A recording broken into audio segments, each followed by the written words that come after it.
எதுக்கு நான் இப்படியே கையை காட்டா நாக்க துருத்தக்கூடாது.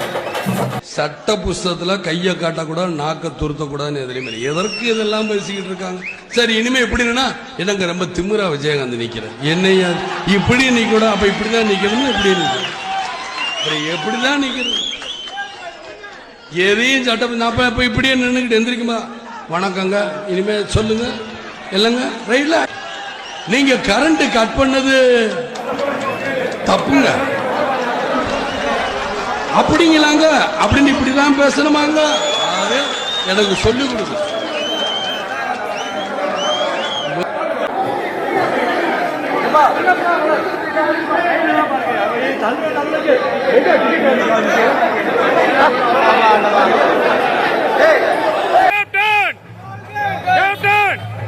அண்ணன் பொன்ராம் அண்ணன்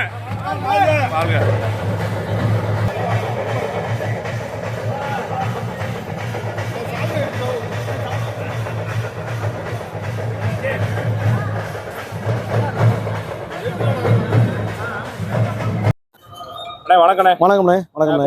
படம் எப்படின்னு இருக்கு? அண்ணே படம் சிறப்பாக இருக்குண்ணே. நல்லா ஃபேமிலியோடு வந்து பார்க்குற படம். நல்லா இப்போ நீங்கள் பார்த்துருப்பீங்க எவ்வளோ கூட்டமாக இருக்குன்னா, அடுத்த ஷோவும் ஃபுல்லாக தான் இருக்குது. நல்லா சிறப்பாக போய்கிட்டு இருக்குங்க. இப்போ சண்முக பாண்டியன் தம்பி வந்து இன்னைக்கு உங்கள் தொகுதிக்குள்ளே வந்திருக்காரு, உங்கள் தேர்தலில் படம் பார்க்க வந்திருக்காரு. கூட்டத்தை பார்த்தீங்கன்னா இன்னைக்கு கட்டுக்கடங்காத கூட்டமாக இருக்குது. தம்பி கூட நீங்கள் பார்த்த அனுபவத்தை பற்றி சொல்லுங்க. அண்ணே தம்பி கூட நான் எப்படி சொல்கிறது, கேப்டன் கூட நான் இந்த அளவுக்கு நெருங்கி வரல. ஆனால் தம்பி கூட அவ்வளோ இதாக வந்திருக்கேன். உண்மையிலே சொல்கிறேன், கேப்டனை விட பல மடங்கு தம்பி பெரிய ஆளாக வரணும். அது நாங்கள் எல்லாரும், நாங்கள் மட்டும் இல்லை, வர்ற எல்லாருமே ஆசீர்வாதம் பண்ணுறாங்க. ஆமாம். மதுரையில் இப்போ முதலாக பார்த்து, ஏன்னா கேப்டனுக்கு இங்கே தான் ரசிகர் மன்றம் ஆரம்பிச்சு தலைவர் வேற லெவலில் போனார். அதே மாதிரி இன்னைக்கு சண்முக பாண்டியனை நீங்கள் மதுரையில் உங்கள் தொகுதியில் ரசிகர் மன்றம் ஆரம்பிச்சிருக்கீங்க, அதை பற்றி சொல்லுங்கள். ஆமாண்ணே, தம்பி வந்து சஞ்சய்ன்னு சொல்லி நம்ம தம்பி தானே, தம்பி தான் ஆரம்பிச்சிருக்காப்புல. படைத்தலைவன் சண்முக பாண்டியன் ரசிகர் மன்றம் சொல்லி ஆரம்பிச்சிருக்காங்க. இன்னும் இந்த ரசிகர் மண்டபத்தை வச்சு எப்படி கேப்டன் வந்து ஏழை எளியவர்களுக்கு எல்லாத்துக்கும் நல்லது பண்ணி கொண்டு வந்தாரோ, அதே மாதிரி இந்த ரசிகர் மன்றத்தை வந்து இந்த பசங்களை வச்சு எல்லாத்தையும் கொண்டு வருவாங்க. இன்னும் நிறைய பசங்க உள்ளே வர்றாங்க. அப்படியே இளைய தலைமுறையில் உள்ளே எடுத்து நம்ம இதை வச்சு நிறைய ஏழைகளுக்கு செய்யணும். கேப்டன் பேரை சொல்லி இன்னும் பல இடங்களுக்கு நம்ம நல்லது பண்ணணும். ஆனால் சூப்பராக பண்ணியிருக்காங்க. பொன்ராம் சாருக்கு வந்து மிகப்பெரிய வாழ்த்துக்கள். என்னென்னா, தம்பிக்கிட்ட இவ்வளோ ஒரு திறமை இருக்குது அப்படின்றத சூப்பராக எடுத்து கொண்டு வந்திருக்காங்க. நல்லா இருக்கு. தம்பி சூப்பரா நடிக்க வச்சிருக்காங்க. இளையராஜா சாருடைய பையன் தான் நம்ம படத்துக்கு மியூசிக் பண்ணிருக்காரு. அவருடைய இசை எப்படிங்க இருக்கு படத்துல? ஆனா யுவன் சார் வந்து நம்ம சொல்லவே தேவையில்லை. யுவன் சார் மியூசிக் சொல்லவே தேவையில்லை. இளையராஜா சார் பையன். அப்ப எப்படி இருக்கும் பாத்துங்க. இளையராஜா சாரோட இதுல வரும்போது இளையராஜா சார் மட்டும் இந்த படத்துக்கு பாடியிருக்காரா, மியூசிக் பண்ணிருக்காரா பார்த்தா யுவன் ராஜா சார் மியூசிக் போட்டிருக்காங்க. அப்ப படம் வந்து எந்த அளவுக்கு இருக்கும்னு நீங்க நேர்ல பார்க்க சொல்லுங்க. மக்கள் வந்து பார்க்கட்டும். உண்மையிலே பெஸ்ட், நல்லா இருக்கு. இப்போ கேப்டனுக்கு நீங்கள் மதுரையில் பல ஆதரவு கொடுத்து பயங்கரமாக கொண்டாடுனீங்க ரசிகர் மன்றத்தை. அதே மாதிரி இந்த சண்முக பாண்டியனுக்கு வருஷம் நீங்கள் அவர் படம் ரிலீஸ் பண்ணுவீங்களா? சண்முக பாண்டியனுக்கு இனிமேல் ஒவ்வொரு படத்துக்கும் இதே மாதிரி ரசிகர் மன்றத்துல இருந்து ஒவ்வொரு தடவையும் சண்முக பாண்டியனுக்கு எப்படி நம்ம கேப்டனை கொண்டாடணுமோ அதை விட பல மடங்கு சண்முக பாண்டியனை கொண்டாடுவோம். வணக்கம். வணக்கம். சொல்லுங்க. படம் உண்மையிலே அருமையாக இருக்கு. கேப்டனை பார்த்த மாதிரியே இருக்கு. ஆக்சுவலாக இதில் இளைய கேப்டன் சண்முக பாண்டியன் அவரோட நடிப்பு இதுக்கு முன்னாடி வந்த படங்கள்ல மாதிரி இப்போ 10 மடங்கு சிறப்பாக இருக்குது. இதுக்கு முன்னாடி ஆரம்ப காலத்தில் இருந்த நடிப்போட இந்த படம் பயங்கரமாக மெருகேற்றி நடிச்சிருக்காப்புல. அட்டகாசமான ஒரு வெற்றிகரமான படம். நிச்சயமாக அனைத்து குடும்பத்தோடு வந்து குழந்தைங்களோட வந்து நல்ல ஆரவாரமாக காமெடியை ரசித்து பார்க்கக்கூடிய அளவுக்கு ஒரு அருமையான திரைப்படமாக இது வந்திருக்கு. தமிழ்நாடு ஃபுல்லாக அனைத்து தியேட்டர்கள்லையுமே வெகு சிறப்பாக போயிட்டுருக்கு. மதுரையில் நான் பார்க்குறது இது 3வது தடவை நான் பார்த்துட்டு இருக்கேன். ரொம்ப அருமையான படம். இதே மாதிரி இன்னும் மேலும் மேலும் அவரோட படங்கள் சிறப்பான முறையில் வந்து மக்களை மகிழ்விக்கணும்னு நான் கேட்டுக்கிறேன். உண்மையிலே அது ஒரு புது அனுபவம் தான். நம்ம இதுக்கு முன்னாடியெல்லாம் கேப்டனோட பார்க்குறது தான் நாங்கள் பெருசாக நினச்சிக்கிட்டு இருந்தோம்.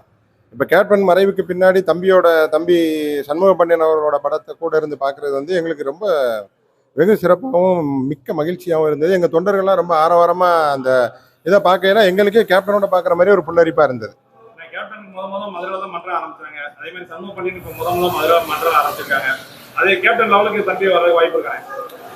புலிக்கு பிறந்தது பூனையாகாதுன்னு அந்நியாரே சொல்லியிருக்காங்க. நிச்சயமா கேப்டனை மாதிரி பெரிய இடத்துக்கு தம்பி சண்முக பாண்டியன் அவர்கள் வருவாங்கன்றது எங்களுக்கு மிகுந்த நம்பிக்கையோடு இருக்கோம். நாங்கள் கட்டாயம் வருவார். மதுரை மாவட்டத்துக்கு தம்பி வந்திருக்கிறது பெரிய ஒரு சிறப்பு. நம்ம மதுரை மாவட்டம் ஒருங்கிணைந்த மதுரை மாவட்டத்துக்கு ஒரு சந்தோஷம்.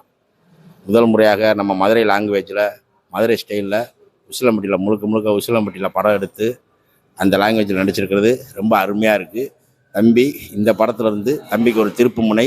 கேப்டன் இடத்த மட்டும் இல்லை, கேப்டனுக்கு மேற்படியான உள்ள இடத்தையும் பிடிப்பார். கேப்டன் என்னென்ன ஆசைப்பட்டாரோ, திரையுலகில் என்னென்ன ஆசைப்பட்டாரோ அந்த ஆசைக்கு மேலே கேப்டனோட அவங்க அப்பாவுக்கு மேலே வந்து ஒரு நல்ல சிறப்பான ஒரு இடத்த பிடிப்பார். நல்ல ஒரு சிறப்பையும் தருவார் ரசிகர்களுக்கு. இப்போ முத இந்த மதுரை மாவட்டத்தில் ரசிகர் மன்றம் இன்னிலேருந்து ஆரம்பிச்சிருக்காங்க. அந்த தலைமை ரசிகர் மன்றத்திற்கு ஊக்குவிக்கும் வகையில் வரவேற்பு கொடுத்து இங்கே நம்ம மதுரை கோபுரம் சினிமாஸில் சிறப்பான வரவேற்பு கொடுத்து மதுரை ஒருங்கிணைந்த மாவட்டமும் அனைத்து ரசிகர்களும் தொண்டர்களும் சிறப்பாக வரவேற்பு கொடுத்துள்ளார்கள்.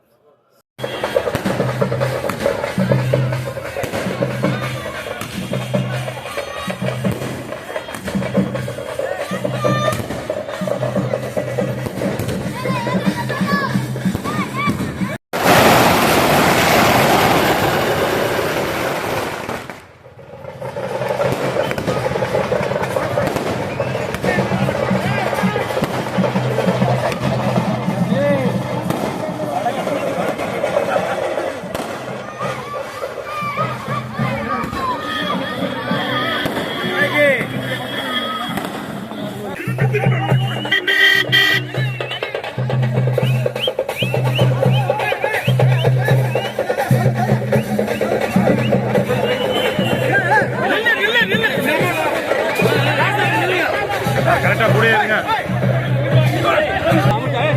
மீடியா கவலையை விடுங்க. அவ்வளவுதான் நினைக்க போறாரு.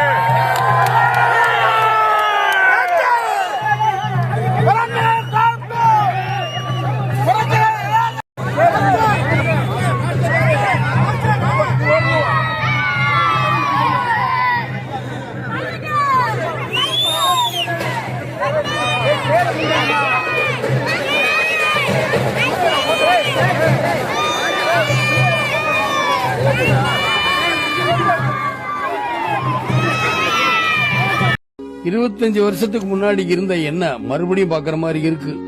ஆபத்துன்னு அச்சப்பட்டுக்கிட்டு இருக்கிறத விட அந்த ஆபத்தை ஒரு தடவை சந்திக்கன்னு நினைக்கிறேன்னா பிழைக்கதானே வந்தோம். நமக்கே இந்த வீண் ஒம்புன்னு ஒதுங்கி நின்று வேடிக்கை பார்க்காம எதிரியோட களத்துல இறங்கினையே, அதான் நீ லட்சியவாதிங்கிறதுக்கான அடையாளம். உன்ன மாதிரி இளைஞனோட லட்சியம் காட்டாத்து வெள்ள மாதிரி. எந்த அணை போட்டு அந்த வெள்ளத்தை தடுக்க முடியாது. கெட்டவனை எதிர்த்து நீ ஆரம்பிச்ச இந்த யுத்தத்தை நீயே போய் முடி. உனக்கு அந்த ஆண்டவன் துணை இருப்பான்.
இருபத்தஞ்சு வருஷத்துக்கு முன்னாடி இருந்த என்ன மறுபடியும் பாக்குற மாதிரி இருக்கு.